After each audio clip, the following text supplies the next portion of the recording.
Pasado alas 2 ng madaling araw nang makuna ng CCTV ng isang grocery store sa Calauan, Laguna ang isang lalaki na may takip sa ulo. May hawak pang walis tambo na pinantakip din sa ulo. Maya-maya, umakyat siya sa cabinet, binaklas ang recorder ng CCTV, inilagay sa lababo, saka ibinabad sa tubig. Pero pinatayo ng mga pulis ang video recorder at na-recover ang CCTV footage. Lumabas sa investigasyon na binaklas ng suspect at ng mga kasamahan niya ang bubong ng grocery store saka lumusot sa kisame ng banyo nito. Nang pwersahang mabuksan ang vault, natangay ng grupo ang halos 400,000 pesos na benta ng grocery.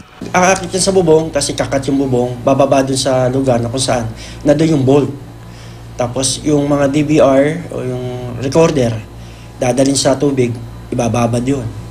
So halos lahat ganun yung estratehiya na ginawa nila.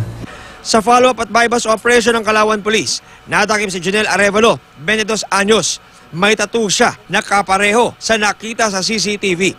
Pag-amin ni Arevalo, ang grupo nilang Baklas Bubunggang ang nanloob din, hindi lang sa Calauan, kundi pati sa iba pang grocery at motorcycle store sa Santa Rosa, Binyan, Victoria, Santa Cruz, Cabuyao at Los Baños. Minaman-manan daw muna ang target at kung minsay nagpapanggap na customer para mapag-aralan kung saan sila papasok. Ito yung unang papasok sa loob. Apo. Bakit sir?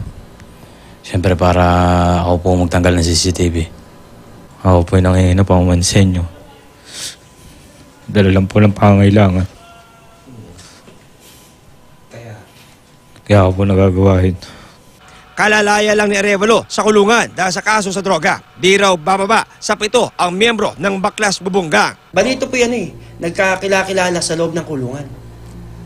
Tapos nagbuo nung mga makalaya na, nagsama-sama. Nagsimula pa to sa pinaka-boundary ng Metro Manila, papunta dito.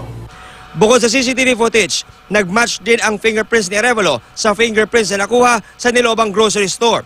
Pinoproseso na ng Laguna Police ang iba pang nakuhang fingerprints sa lugar. Bantayan din nila yung kanilang paligid na kung merong mga kahina-hinala o kung anumang mga masasamang loob na sakala nila ay pwedeng gumawa ng masama, ipagbigay alam din sa amin at kami naman ay dagliang magbibigay ng action. Ayon sa Calauan Police, tuloy-tuloy ang kanilang follow-up operation sa iba pang miyembro ng Baklas Bubunggang para mapanagot sa kanilang panloob sa iba't ibang establishmento dito sa probinsya ng Laguna. John Consulta, GMA News.